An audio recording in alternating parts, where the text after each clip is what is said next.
What's happening, guys? All right, today we are going to talk about getting sued. It's so much fun. It's also, if you are in this industry and you have not been sued yet, there's a good chance you are going to get sued. I hate to break it to you, but Jake and I have been in this industry for 7 years now, and we just got our first lawsuit against us. I'll break down exactly what happened.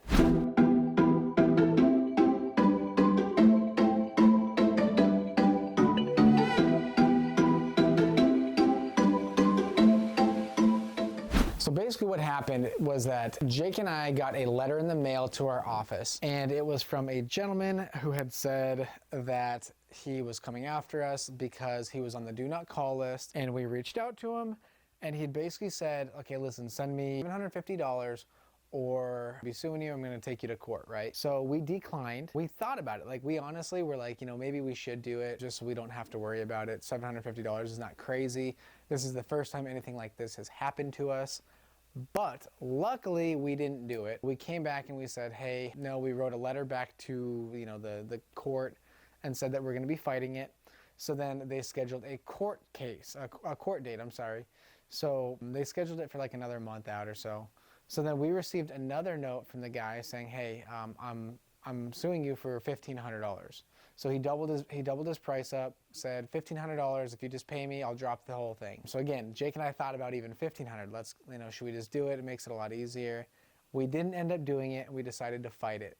So we went to the courthouse on the day that we were supposed to be there, and sure enough, the gentleman did not show up.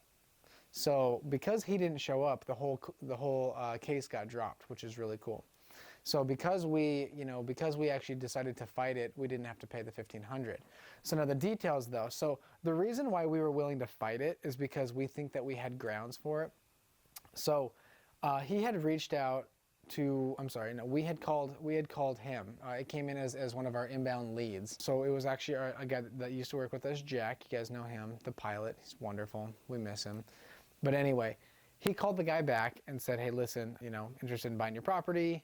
I got your details from our associate. And so the guy had a long conversation with him, right? He ended up having like a 15-minute conversation with him. Said, yes, I am interested in selling my property.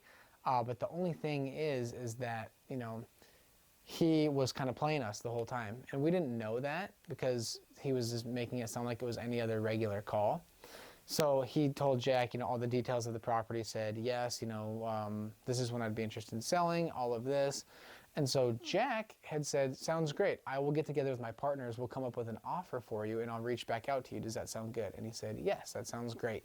So this is the point right here where the guy had got our contact information. He got all of our business info. So that's the only reason is why he was able to actually, come after us, is because he got our company info, he got our address, he got all this stuff. So usually if you're on a bad call, you're not going to give that info away. Like if it's someone who's like, oh, why are you calling me? I'm on the do not call list. I'm gonna sue you, whatever. So usually those are the phone calls where you say, it's just a partner and myself. No, we're not, we don't have a company. We just buy properties in the area. And then that's why it's just dropped immediately. This guy played us by making it sound like he was extremely interested in selling his property. And then he decided to hit us with the lawsuit because he got all of our company information. So that's kind of the background here. We ended up receiving that letter about 3-4 days after Jack had that phone call.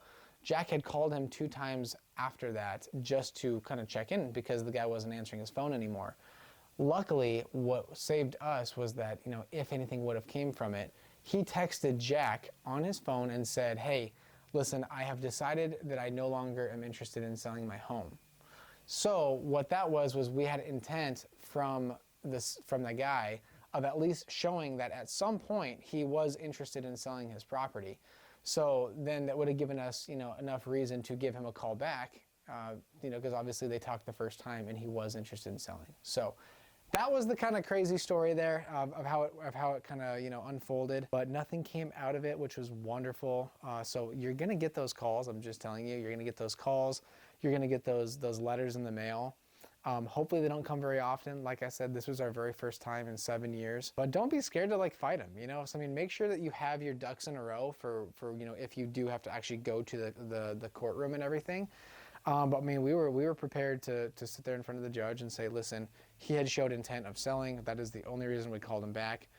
We use a third-party company that gives us, you know, leads, that gives us kind of warm leads. And so we were prepared to fight it, and I think we would have won either way.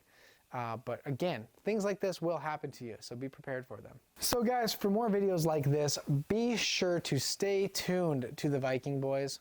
We are going to have some small changes here coming up soon. We are potentially going to be leaving our office, so I will keep you updated. I will let you know.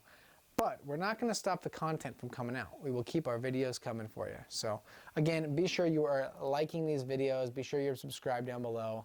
And again, we appreciate the love. Thanks, guys.